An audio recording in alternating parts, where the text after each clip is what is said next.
இந்த video rice variety rice video. இது ஒரு ரொம்ப சூப்பரான வீடியோ. அதாவது ஹைதராபாத் ஸ்டைலில் ஒரு பக்ரா ரைஸ் அவங்க சொல்கிறாங்க. இது வந்து பக்ரா ரைஸ்ன்னு சொல்கிறாங்க. அந்த ஸ்டைலில் ஒரு ரைஸ் போட்டிருக்குறோம். ஆனால் ரொம்ப டேஸ்ட்டாக இருந்துச்சு. ரொம்ப சிம்பிளான ரைஸு. இந்த ரைஸு சும்மாவே சாப்பிட்லாம். ஊற்றிக்கிறதுக்கு எந்த குழம்பும் தேவை கிடையாது. ரொம்ப செம்மையாக இருக்கும். இந்த ரைஸு சிம்பிளாக எப்படி பண்ணலான்னு பார்க்கலாம். என்னோட இந்த வீடியோக்குள்ளே போகிறதுக்கு முன்னாடி வழக்கம் போல் என்னோட சேனலுக்கு புதுசாக வர்றவங்க என்னோட இந்த வீடியோக்கு கீழே உள்ள ரெட் கலர் பட்டனை கிளிக் பண்ணிக்கோங்க. பெல் பட்டனையும் கிளிக் பண்ணிக்கோங்க.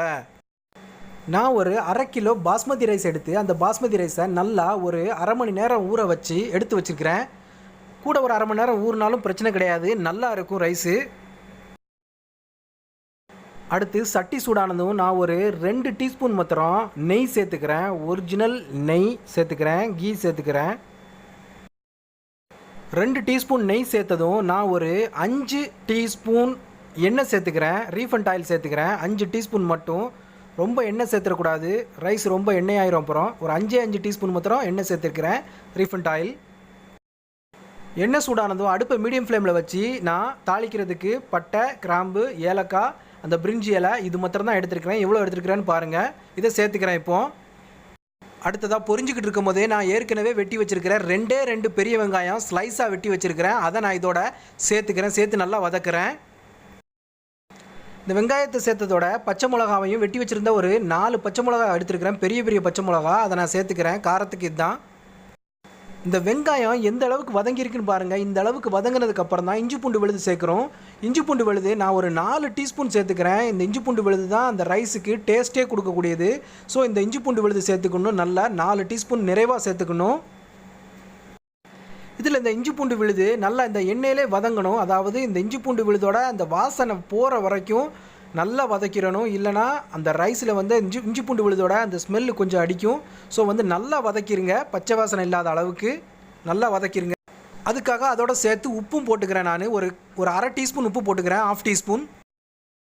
இஞ்சி பூண்டு விழுது வதங்கிக்கிட்டு இருக்கும் போதே 1 டீஸ்பூன் சோம்பு சேர்த்துக்கிறேன். 1 டீஸ்பூன் சோம்பு. அப்புறமா நான் தக்காளி சேர்த்துக்கிறேன். இதுக்கு வந்து 2 மீடியம் சைஸ் தக்காளி சேர்த்துக்கிட்டால் போதும். ரொம்ப வேணாம். தக்காளி வந்து ஒரு தக்காளி சேர்த்துக்கிட்டாலும் போதும். ஆனால் 2 தக்காளி மீடியம் சைஸ் தக்காளி சேர்த்துருக்கிறேன் நான். இப்போ எல்லாத்தையும் சேர்த்து நல்லா வதக்கணும். இந்த இஞ்சி பூண்டு விழுதோடு சேர்த்து நல்லா தக்காளி மசிகிற அளவுக்கு வதக்கிக்கலாம். நல்லா மசியணும் அவசியம் இல்லை, ஓரளவுக்கு மசிஞ்சாலும் போதும். அடுத்து பார்த்தீங்கன்னா இது எல்லாம் வதங்கிக்கிட்டு இருக்கும்போது நான் 2 டீஸ்பூன் தயிர் சேர்த்துக்கிறேன். 2 டீஸ்பூன் கெட்டி தயிர் சேர்த்துக்கிறேன். இதோட சேர்த்து வதக்கிறேன். தயிரெல்லாம் சேர்த்து நல்லா வதக்கியாச்சு. அடுத்ததாக நான் சேர்க்க போகிறது மல்லி இலை, புதினா இலை 2ம் சேர்த்துக்கிறேன். நறுக்கி வச்சு ஒரு கையளவுக்கு சேர்த்துக்குங்க. மல்லி புதினா 2மே வந்து ஒரு கையளவுக்கு இந்த மாதிரி பார்த்துக்குங்க. சேர்த்து இது எல்லாத்தையும் சேர்த்து இப்போ நல்லா வதக்கணும். வழக்கம் போல் நான் ஒரு 1.5 கிளாஸ் பாஸ்மதி ரைஸ் எடுத்துருக்கிறேன். அதே கிளாஸுக்கு நான் ஒரு 2.25 கிளாஸு வெந்நீர் சுட வச்சு நான் இதில் சேர்த்துக்கிறேன். இப்போது எல்லாம் வதக்கி முடித்ததுக்கப்புறம் 2.25 கிளாஸு வெந்நீர் சுட வச்சு நான் இதில் சேர்த்துக்கிறேன். எல்லாம் வதக்கி முடித்ததுக்கப்புறம் வெந்நீர் ஏன் சேர்க்குறோம் அப்படின்னு சொன்னோம்னா மறுபடியும் இது வேகிறதுக்கு டைம் எடுக்கும். அது மாதிரி இருக்காது. வெந்நீர் சேர்த்துட்டோம்னா சீக்கிரமாகவே கொதி வந்துடும் தண்ணீர். அதனால் வெந்நீர் சேர்த்துக்கிறோம். தண்ணி சேர்த்து நல்லா கலக்கி விட்டு கொஞ்சம் ஃப்ளேமை அதிகப்படுத்திக்கணும். மீடியம் ஃப்ளேம்லேருந்து கொஞ்சம் கூட்டிக்கணும். இந்த சமயத்தில் நம்ம உப்பு செக் பண்ணிக்கணும். உப்பு கொஞ்சம் தூக்கலாக இருக்கணும், சுணப்பாக இருக்கணும். அப்போ தான் அரிசி போடும்போது கரெக்டாகும்.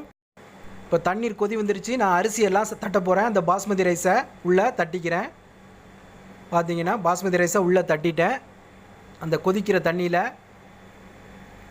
பார்த்தீங்கன்னா நான் எந்த மசாலா பொடியுமே சேர்க்கலை. இதுதான் பக்ரா ரைஸு. செம்மையாக இருக்கும், டேஸ்ட்டாக இருக்கும். அரிசி போட்டதும் அடுப்பை வந்து மீடியம் ஃப்ளேமில் கம்மி பண்ணி வச்சுட்டு நம்ம இந்த அரிசி வந்து வேகிற வரைக்கும், அதாவது தண்ணி வற்றுற வரைக்கும் நம்ம இதில் மூடி போட்டு வச்சுக்கலாம். அடுத்து பார்த்தீங்கன்னா தண்ணீர் வந்து எந்த அளவுக்கு வற்றிருக்குன்னு பாருங்கள். நல்லா அரிசி குழவாக இருக்குது, தண்ணி இருக்குது. இந்த அளவுக்கு, அதாவது அரிசி வந்து ஒரு 80% வெந்துருச்சு. இந்த அளவுக்கு வந்ததும் நம்ம தம் போட்டுக்கலாம். ரொம்ப லோ ஃப்ளேமில் வச்சு தம் போட்டுக்கலாம். நான் எப்போவுமே குறைஞ்சது 15லேருந்து 20 நிமிஷம் வரைக்கும் நான் தம் போடுவேன். போட்டாச்சு. இப்போ பாருங்கள் 15லேருந்து 20 நிமிஷம் கழித்து நான் எடுத்து பார்க்குறேன்.